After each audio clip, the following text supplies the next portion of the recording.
જય વિદ્યાર્થી મિત્રો, કેમ છો બધા?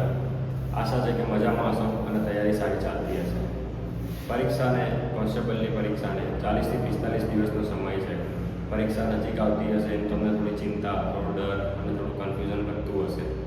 તો આ સ્વાભાવિક વસ્તુ છે, કારણ કે તમે મહેનત કરી છે તો આ બધી વસ્તુ થવાની જ છે. ગઈ વખતની ભરતી એટલે કે 2024-25ની ભરતી મેં પાસ કરી હતી અને અત્યારે હું હાલ કરાઈ એકેડમીમાં ટ્રેનિંગ ખાતે છું.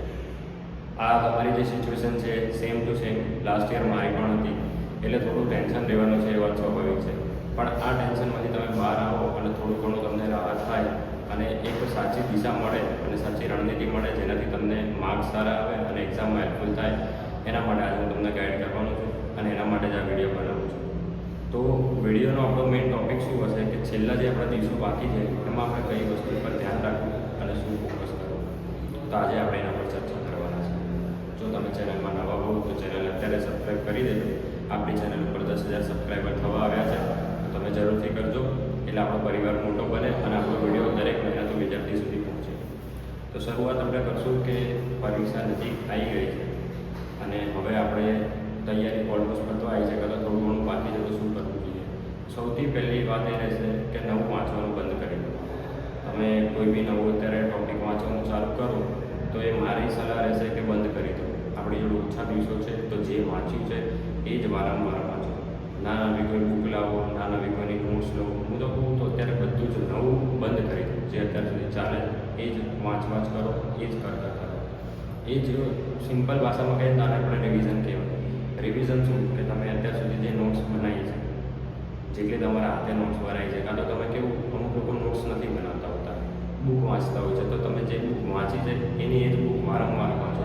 2 વાર વાંચો, 3 વાર વાંચો, 4 વાર વાંચો, પણ નવું કંઈક ના વાંચો. હવે નવું વાંચવાથી તમારે શું થાય કે તમારો જે કોન્ફિડન્સ છે ને એ ડગમગી જશે, કે તમને જે જૂનું આવડે છે એવી ધીમે ધીમે ભૂલાતું જશે અને નવું જૂનું બંને મિક્સ થઈ અને તમને અમુક વાર કન્ફ્યુઝન નવું ક્રિએટ થતું રહેશે. તો મારી સલાહ રહેશે કે નવું હવે વાંચવાનું બંધ કરી દેજો. મેક્સિમમ અઠવાડિયું ખેંચો, લાસ્ટ 30 દિવસમાં તો ના જ વાંચતા. એટલે આ વસ્તુનું તમારે ધ્યાનમાં રાખવાનું છે, ખાસ કરીને આ વસ્તુ ભૂલતા નહીં. બીજું મેં કીધું કે રિવિઝન ઉપર ભાર આપવાનું છે, કે જેટલું બી તમે અત્યાર સુધી વાંચ્યું છે એ વારંવાર રિવાઇઝ કરો. તમારી જે ક્લાસ નોટ છે કાં તો કોઈ બુક તમે વાંચી છે, વારંવાર એટલે વારંવાર 4 થી 5 વાર તો વાંચી જ હોવી જોઈએ. જેમ કે બંધારણ છે, ઇતિહાસ છે, ભૂગોળ છે અને વિજ્ઞાન છે. આ બધા વિષય એવા છે કે રોકડિયા માર્ક્સ તમને અપાવે, તમે જલ્દી વાંચી અને ટીક કરી શકો એક્ઝામમાં. મેથ્સ અને રિઝનિંગમાં કેવું બહુ લાંબા ક્વેશ્ચન હોય, સમજવામાં વાર લાગતી હોય, એની જગ્યાએ બંધારણ છે, ઇતિહાસ છે, ભૂગોળ છે, વિજ્ઞાન છે, આ બધા તમે જલ્દી સમજી શકો, કારણ કે તમે વાંચેલા હોય. તો એવું એમ રહેશે કે વારંવાર રિવિઝન કરો, જેનાથી તમારે પરીક્ષામાં કેવું જલ્દી તમને પાર્ટ બીના ક્વેશ્ચન આવડે અને તમારો સમય બચી જાય અને પાર્ટ બીમાં બી તમારા સારા માર્ક્સ આવે. હવે ત્રીજી વસ્તુ મેઇન એ આવે છે કે એક જે આપણો ટૉપિક છે ને એને આપણે ઇગ્નોર કરીએ છીએ, કરંટ અફેર્સ. તમે પીએસઆઈમાં જોઈ લીધું હશે કે એનો કેટલો ઘણો બધો રોલ નીકળ્યો છે. આપણે કોન્સ્ટેબલમાં બી 18 થી 20 માર્ક્સનું આવે એવું મને લાગે છે. એટલે કરંટ અફેર આપણે વિષય સમજીને તૈયાર કરવાનો.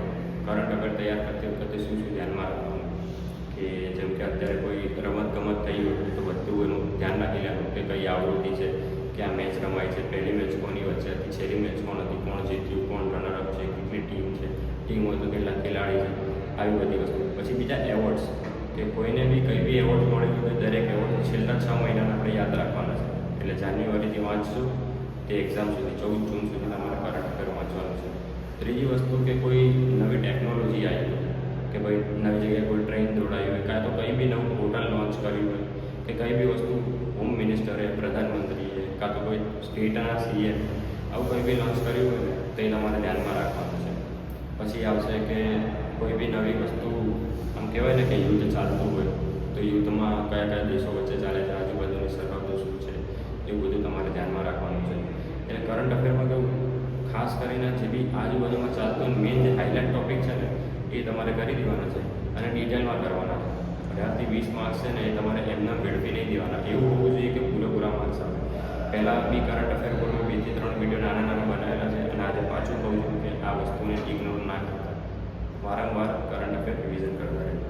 હવે લાસ્ટ આવશે કે મોક ટેસ્ટ અને OMR શીટ ભરવી. OMR શીટ ભરવી એ વસ્તુ યાદ રાખજો કે તમે લોકો મોક ટેસ્ટ તો આપો છો, પણ કઈ રીતે આપો છો? પેપર લીધું એની અંદર ટીક કર્યું છે, એ વસ્તુ નહીં કરવાની. શું કરવાનું છે, શાંતિથી 3 કલાકનો ટાઈમ લઈ પેપર આપવા બેઠા, બાજુમાં OMR રાખવાની છે, એક ક્વેશ્ચન વાંચ્યો આવડે છે તો ટીક કરવાનો, બીજો નથી આવડતો જવા દેવાનો, ત્રીજો નથી આવડતો જવા દેવાનો, જેટલા આવડે એટલા ટીક કરવાના. પ્રોપર 3 કલાકનો સમય લેવાનો અને ટીક કરવાનો.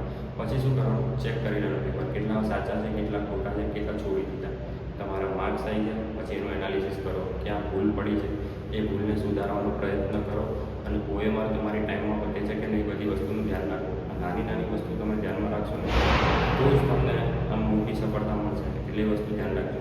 તો છેલ્લા આપણે 40 થી 45 દિવસ છે તો જેટલી બને એટલી મોક ટેસ્ટ આપજો. દર 2 દિવસે કાં તો ડેલી એક મોક ટેસ્ટ આપશો તો તમને વાંધો નહીં આવે, એક્ઝામમાં બહુ સારું રહેશે. હવે એનો ફાયદો શું થશે, બીજા બધા વિષયમાં તો તમે કવર કરી લેશો, બંધારણ છે, વિજ્ઞાન, ઇતિહાસ, ભૂગોળ, કરંટ અફેર આ તો તમે વાંચીને કરી લેશો. પણ તમે પેપરમાં મોક નહીં આપો ને તો તમે મેથ્સ રીઝનિંગમાં ડરી જશો, કન્ફ્યુઝ થઈ જશો, ટેકલ નહીં કરી શકો. કારણ કે મેથ્સ રીઝનિંગમાં અત્યારે શું ચાલે છે, 5 માર્ક્સની પઝલ, DI આ જ વસ્તુ હાઈએસ્ટ આવે છે. 5 માર્ક્સનું આટલું મોટું ક્વેશ્ચન હોય એ સોલ્વ કરો તો તમને માર્ક્સ મળી જાય. અને DIમાં બી જ રીતનું હોય છે. પછી બેઠક વ્યવસ્થાના બી એ રીતના ક્વેશ્ચન આવતા હોય છે. તો જેટલી તમે મોક સારી રીતે આપશો, મોક સારી રીતે એનાલાઇઝ કરશો, સોલ્યુશન કરશો, તમને મેથ્સ રીઝનિંગમાં બી ફાયદો થશે. મેથ્સ રીઝનિંગમાં મેં ખાસ પહેલાં બી અમુક ટોપિક તમને આપેલા છે. રીઝનિંગમાં બેઠક વ્યવસ્થા ખાસ કરી દીધો, 4 થી 5 ક્વેશ્ચન આવશે. પછી શ્રેણી છે, કોડિંગ, ડીકોડિંગ અને સિલોજિઝમ. આટલી વસ્તુ તમે કરશો ને તો બી ઘણો ફાયદો થઈ જશે. પછી દિશાંતર, ઘડિયાળ અને કેલેન્ડર આ બધું તો કરવાનું છે, પણ આ બી 4 કે 5 છે.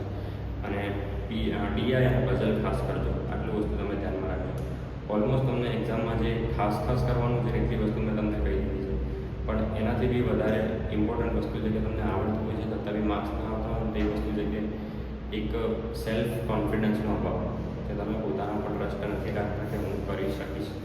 તો તમારે પોતાના પર વિશ્વાસ રાખવાનો છે કે મેં આટલા સમય મહેનત કરી છે તો હું આ વખતે કરીને બતાવી દઈશ. અત્યાર સુધી જે બી ભૂલચૂક થઈ જાય બધી જ ભૂલચૂક સુધારીશ અને હવે હું ફાઇનલ થાકી લઈને રહીશ. આ વસ્તુ તમારે ધ્યાનમાં રાખવાની છે. તો તમારે પોતાના પર વિશ્વાસ રાખવાનો છે. પછી બીજું શું છે કે પૂરતી ઊંઘ લો. અત્યારે લોકો 14, 15 કલાક વાંચે છે. તમારી કેપેસિટી હોય તો વાંચવું જોઈએ, પણ બીજાને લીધે આપણે ના વાંચવું જોઈએ એટલું બધું. આપણે 7 થી 8 કલાકની મિનિમમ ઊંઘ લેવાની, માઇન્ડ ફ્રેશ રાખવાનું અને પછી દિવસ દરમિયાન વાંચવાનું જેટલું બને એટલું. નેગેટિવ વાતોથી અને નેગેટિવ માણસોથી છેલ્લા દિવસોમાં દૂર રહેવાનું. કારણ કે આપણો મગજ બગાડતા હોય, આપણી તૈયારી જે સારી ચાલતી હોય એને બધું બગાડી દેતા હોય. એટલે આ 2 વસ્તુનું ધ્યાન રાખજો. પોતાના પર વિશ્વાસ રાખવાનો અને નેગેટિવ માણસોથી દૂર રહેવાનું. અને બહુ આમ ગભરાઈ નહીં જવાનું પેપરમાં. આત્મવિશ્વાસ પોતાના પર રાખજો. પરીક્ષામાં તમે મહેનત કરી છે, તમને ખાતી મળે એ રીતની આશા છે. એટલે ગભરાયા વગર પેપર આપજો. પરીક્ષા ખંડમાં તમે બેઠા હો તો પેપર ટીક કરો ને પૂરું થઈ જાય પેપર, ત્યારે તમને મનથી એમ થવું જોઈએ કે હા હવે હું લંબી જઈશ, હવે ખાતી મને મળશે. આ રીતનું તમારું હોવું જોઈએ. તો બસ આજના વિડીયોમાં મારે તમને આટલી જ વસ્તુ સમજાવી હતી. મેં મારો અનુભવ તૈયારી દરમિયાનનો બધો તમને શેર કરવાનો ટ્રાય કરતો રહેતો હોઉં છું, જેનાથી તમને હેલ્પ થાય અને તમે જોબ જલ્દી લઈ શકો. જો વિડીયો તમને મદદરૂપ થયો હોય તો ચેનલને સબસ્ક્રાઈબ અને વિડીયોને લાઈક કરી દેજો. અને કોઈ બી તમને પ્રશ્ન હોય એક્ઝામ રિલેટેડ તો ચોક્કસથી કોમેન્ટમાં કરજો. બાકી મળીએ નેક્સ્ટ વિડીયોમાં.